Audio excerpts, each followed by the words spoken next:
بسم الله والصلاة والسلام على نبينا محمد وعلى آله وصحبه أجمعين. السلام عليكم ورحمة الله وبركاته. الله تعالى وأمر أهلك بالصلاة واصطبر عليها لا نسألك رزقا نحن نرزقك والعاقبة للتقوى. Гаиләңә намаз укырга әмер ит һәм аңа карата сабыр бул. Без синнән ризык сорамыйбыз, ә үзебез сине ризыкландырабыз. Мактаулы ахыргы нәтиҗә кыямәт көнендә тақвалык өчен булачак. Бу Аллаһ Тәгаләнең сүзләре, бу Коръән, Таха сүрәсе 132 аят. Аллаһ Тәгалә әйтә: "Гаиләңә намаз укырга әмер ит" дип килә. Гаиләңә намаз укырга әмер ит һәм аңа карата сабыр бул. Менә безнең гаиләләребез бар. Мәсәлән, безнең җәмәгатебез, әйтәбез, ир, балалар бар. Аларга Аллаһ Тәгалә куша намаз укырга әмер итәргә дип. Но ничек әмер итәргә? То есть Аллаһ Тәгаләнең сүзе килә, но аны хикмәт белән кирәк. Хикмәт белән итмәсән, моны бозарга мөмкин. Әмер ит, Аллаһ Тәгалә әйтә, намаз укырга. Мәсәлән, 7 яшьтән 10 яшькә хәтле килә баланы өйрәтү. Баланы өйрәтәсен. Шушы промежутокта. Мәсәлән, безнең ничек өйрәттек? 7 яшьтә, мәсәлән, бер намаз әйтәбез. 8 яшьтә 2 намаз, 9 яшьтә 3 намаз, 10 яшьтә уже 4-5 намаз.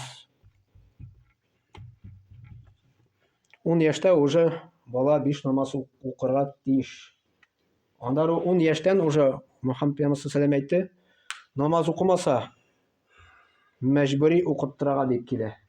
Мәҗбүри даже укыттырырга 10 яшьтә. Но ничек укыттырырга, ничек моны хикмәт итәргә? Моны баланы аны теге намазны яраттырып өндәргә кирәк. Намазны яратсын. Аллаһ Тәгаләне яратсын. Беренчесе килә ул Аллаһ Тәгаләне ярату турында сүз бара. Ничек без Аллаһны яратырга тиеш, ничек без намаз укырга тиеш? Аны постепенно шулай аңлатырга кирәк. Бала алар күбрәк күп сорау бирәләр алар. Менә әйтәсен, үзебезгә дә кирәк инде ул мөдәфилем. Аллаһ Тәгалә безгә тормыш бүләк итте. Безне бар кылды. Безне йөри торган аяклар бирде. Күрә торган күзләр бирде, ишетә торган колак бирде. Әлхәмдүлиллаһ, әти-әни бар, балалар бар, җылыда яшибез. Кояш, Аллаһ Тәгаләнең нуры килеп безгә җылысы килә. Бу бөтенсе Аллаһ Тәгаләнең нимәтләре. Шушы нимәтләр безгә Аллаһ Тәгалә бүләк итеп бирде. Шул сәбәпле без Аллаһ Тәгаләне яратырга тиеш. Без аны яратабыз. Аллаһ безне ярата, Аллаһ безне яратмаса, без безне бу дөньяга китермәс иде.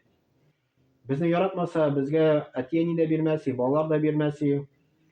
Безгә туры юлга да бастырмас Аллаһ Тәгалә. Аллаһ Тәгалә безне ярата. Менә шулай итеп, баланы намазны яраттырырга өйрәтергә кирәк. Аллаһ Тәгаләне яраттырырга өйрәтергә кирәк. Аңлатырга кирәк. То, что Аллаһ Тәгалә безне бар кылды, безгә күп нимәтләр бирә. Без шушы нимәтләргә намаз укып шөкер итәбез. Ягъни намаз уку ул шөкер итү. Шөкер итү. Без күп мәгънә нимәтләр өчен Аллаһ Тәгалә түләсәк тә түләп бетә алмыйбыз бер кайчан да. Бер хәдистә килә бит. Бер кеше 500 ел гыйбадәт кылган. 500 ел гыйбадәт кылган, Аллаһ Тәгалә аңа әйтә икән: "Минем рәхмәтем белән җәмәгатькә кер." Ул әйтә икән: "Юк, синең рәхмәтең белән түгел, минем гамәлләрем белән кер" дип әйтә. 500 ел гыйбадәт. Түгел бит инде. Аннары Аллаһ Тәгалә куша үлчәүгә куярга аны 500 ел гыйбадәтен, икенче якка куя үлчәүгә бер күзен. Бер күз без 500 ел гыйбадәтне баса икән. Әле бер күз генә түгел, бер карау дип килә анда күз белән. Менә шул бер генә карау күз белән күп нимәт бар икән. Без 500 ел гыйбадәт кылсак та Аллаһ Тәгалә түләп бетә алмыйбыз. Менә намазга өйрәтү шуннан башлана, аңлату белән. Аллаһ баланы инде. Аллаһ Тәгалә турында, шөкер итү турында, нимәтләр турында. Ни өчен намаз укыйбыз? Аллаһ Тәгаләгә шөкер итәбез, рәхмәтләр әйтәбез шушы нимәтләргә. Шөкер итсәк, Аллаһ Тәгалә әйтә, нимәтләрне өстим ди.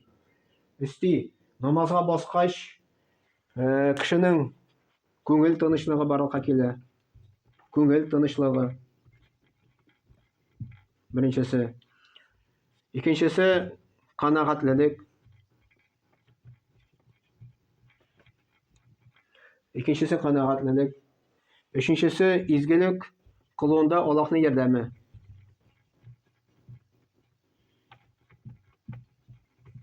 Аллаһның ярдәме килә. Аллаһ Тәгалә күңел тынычлыгы бирә намазда. Аллаһ Тәгалә күңел тынычлыгы бирә уразада. Уразаны без яратып тотарга тиеш. Теге кайчан бетә инде бу Рамазан дигәндә, кайчан бетә инде бу теге ач тору түгел. Аллаһ Тәгалә Коръәндә әйтә: "Мин сезгә җиңеллек телим ди, авырлык теләмим" ди. Ничек җиңеллек булырга может, когда без ураза тотабыз? Ул бит җиңел түгел. Ничек намаз укудан җиңеллек булырга мөмкин? Авырлык белән җиңеллек ди Аллаһ Тәгалә. Авырлык булмыйча җиңеллек беркайчан да килми. Авырлык аркылы җиңеллек килә. Теге Аллаһ Тәгаләнең сынау аркылы килә тоже җиңеллек. Поэтому пока ул авырлык булмый, җиңеллек килми. Мәсәлән, син мәктәптә укыйсың икән. Ну, тырышсаң катайтырып, син хәзер авыр. 3кә укыйсыңмы, ул 4кә, 5кә укыйсың авыр. Но аннары җиңел була, экзамендә син җиңел бирәсең. Ну, ярар, может, хәзер сиңа авырлык булмаса, җиңеллекне сөйлисең икән, син 2гә укыйсың, экзаменны провалить итәсең.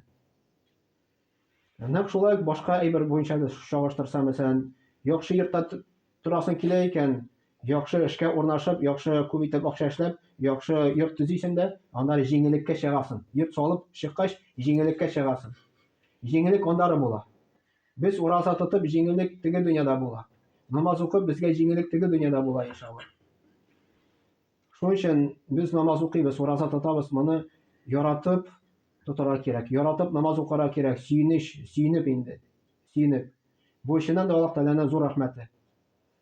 Мәсәлән, мәдрәсәдә укыганда 3 ел, мәдрәсә ул вообще ул аерыла.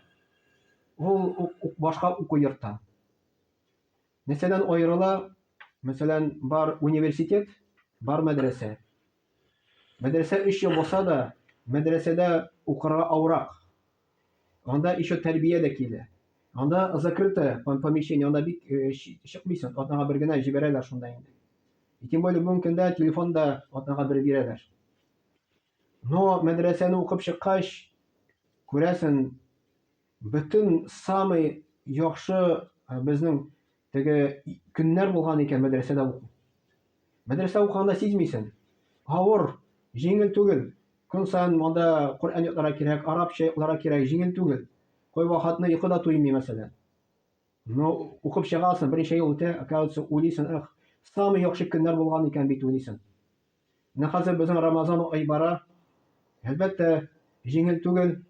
Тегендә чабасың, монда чабасың, ураза тотасың, җиңел әйбер түгел.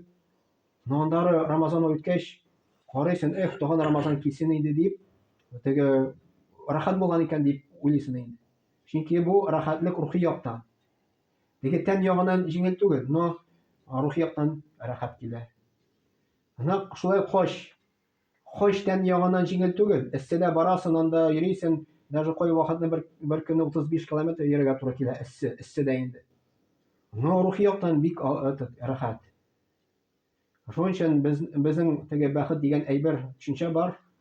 Бәхет ул рухи яктан, тән ягыннан түгел. Без күбебез эзлибез бәхетне тән ягыннан. Теге тән өчен йорт салабыз, тән өчен яхшы кроватьта йоклыйбыз, тән өчен машина алабыз. Да, тән өчен ул какой-то рәхәтлек бирә. Но җанга рәхәтлек бирә торган нәрсә именно шушы намаз, шушы ураза, хаҗ ул җанга бирә ләззәт, ул рәхәтлек бирә. Әгәр дә без моны яратып кабул итсәк, яратып моны укысак. Бер сахаба әйткән, өлкән яшькә җиткәч, үзенең улына насихат бирә икән. Улым дип әйткән, мин уже өлкән яшькә җиттем. Мин инде озакламый Аллаһка күчәм дип әйтә икән. Озак калмады бәлки дип әйтә. Но бу дөньяны мин яраттым 3 нәрсә өчен генә ди. Мин бу дөньяны яраттым ди, маңгайны сәҗдә урынга куяр өчен яраттым ди. Ягъни намаз укырга яраткан. Мин бу дөньяны ди яраттым ди, галимнар белән бергә, галим белән бергә утырып, аны гыйлем алуны яраттым ди. Икенчесе ди, ураза тотканда ди, эссе көнне сусауны яраттым ди.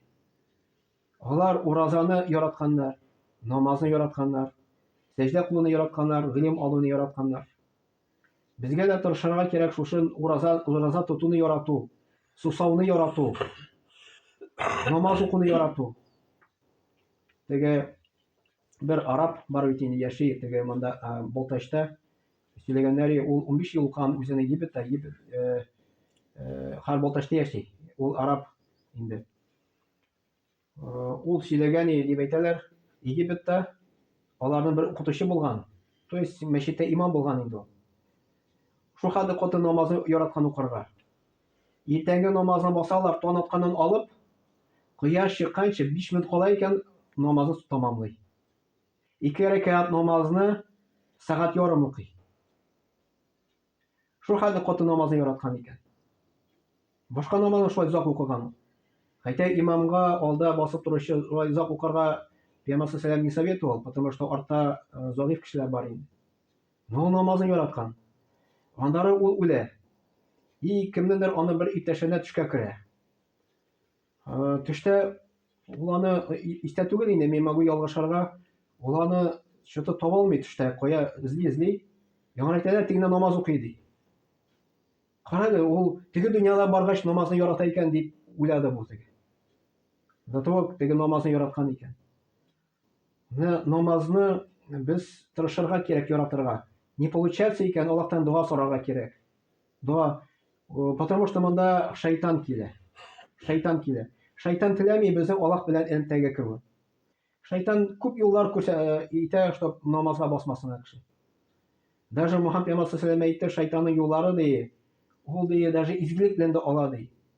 70 изгелекне ача ди, чтоб бер зур изгелекне ябар өчен.